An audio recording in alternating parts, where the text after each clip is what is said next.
I saw the trailer for this movie, Barnes, and I am all in. It looks so good. It's the new Paul Thomas Anderson drama called One Battle After Another with Leonardo DiCaprio. Apparently, it is the highest budget of any of Paul Thomas Anderson's movies. At $140 million, that does seem like a lot for him. People aren't knowing exactly what it's about, but after you see the trailer, a lot of people think it's an adaptation of this movie, Vineland. And it is a novel set in California during the 1984 re-election of Ronald Reagan, following this hippie, Zoid Wheeler, and his teenage daughter, Prairie. They're searching for her long-lost mother. I want you to check out the trailer, and then I'm going to tell you who else is in the movie. But here you go. It's called One Battle After Another with Leonardo DiCaprio. Rise and shine. Bat an eyelash. Good morning. There are no hands on the clock. Why? Because they're not needed. What time is it? I don't remember that part. All right, let's just not nitpick over the passwords. This is Bob Ferguson.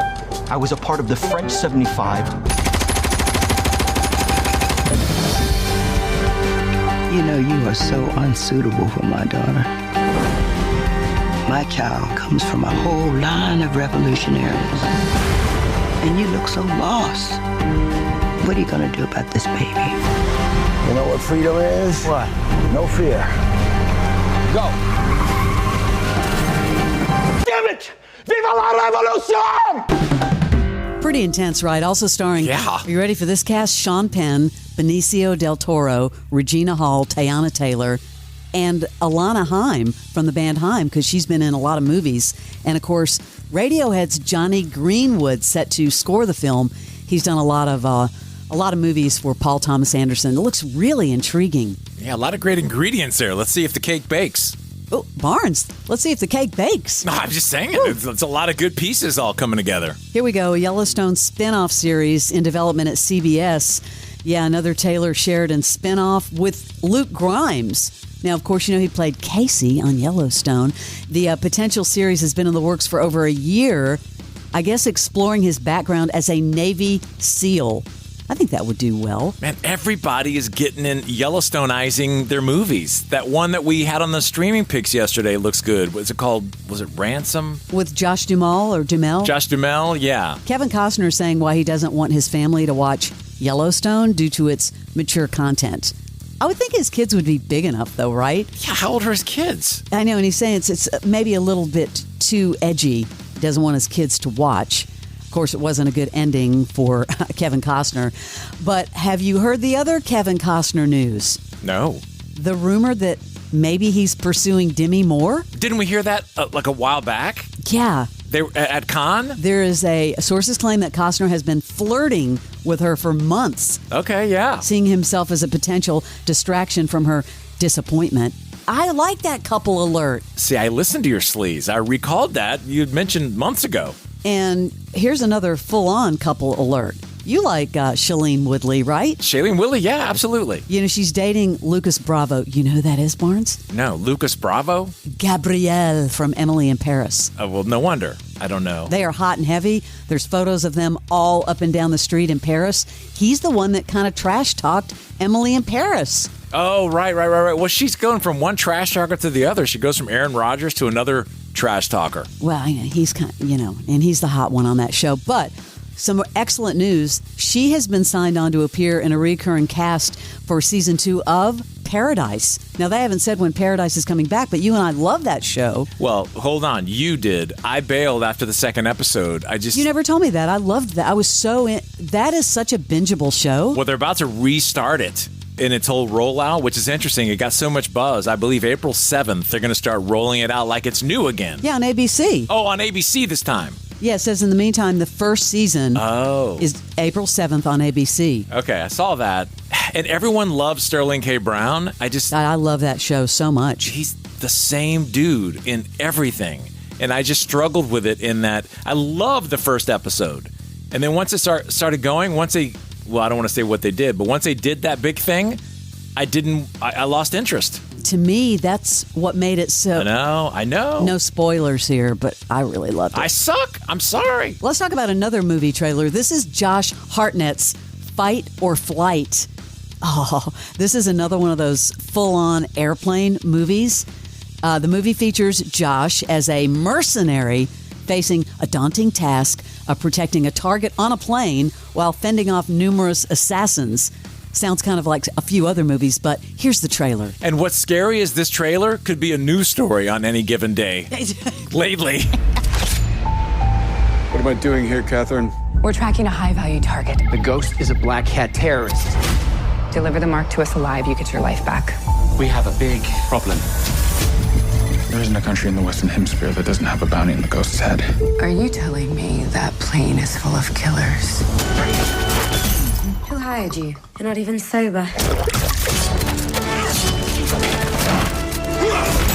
Now, these people have paid a lot of money for first-class service, and I cannot have them disturbed.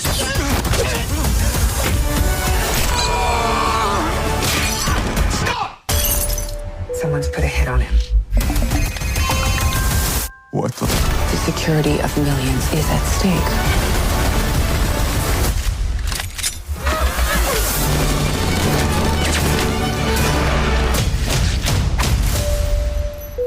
Once again, Fight or Flight with Josh Hartnett in theaters May 9th. Sort of a palate cleanser, Barnes. I haven't talked about these two in over a week, but I got to bring it up now, okay? Like Lively, Justin Baldoni, a legal standoff series is in the works for Disney+, a docu-series covering, of course, the legal drama between Blake and Justin and their dueling narratives. Wow. Disney+, and then, or Discovery+, its working title is Baldoni versus Lively, a Hollywood feud. That's going to air in June. But wait, Barnes, that's the second of a story. There's one in the UK called, I actually like the name of this one, He Said, She Said. So there you go. You're going to get your double doses of docuseries from Blake and Justin. It's kind of weird that it got quiet, though, for a minute. It got really quiet. It was like thunderous, and then boom, nothing. And now 2 docuseries? Back on. Yeah. All right. This is huge. Sam Mendes, we've talked about this. A Beatles movie could change the musical biopics for good.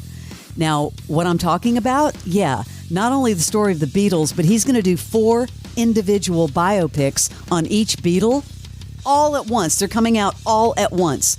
So this is actually going to be very cool. And some of the hottest actors today, you've got Harris Dickinson. You might not know that name, Barnes, but he's the guy that was in Baby Girl with Nicole Kidman. He's going to play John Lennon. Paul McCartney being played by Paul Mescal, who's been everywhere, as you know. George Harrison going to be played by Joseph Quinn. He was in Gladiator 2. You would totally recognize him, and also Stranger Things. And guess who's playing Ringo? Who? We mentioned this, and he looks just like him. Who? Barry Keoghan. Barry Keoghan? Is you say Keoghan? Well, I think some people call him Keoghan, but he's going to play Ringo. So very cool. You mentioned Baby Girl. What happened to that thing? There was so much hype, and then it just poof, gone. You know, it is out on streaming services.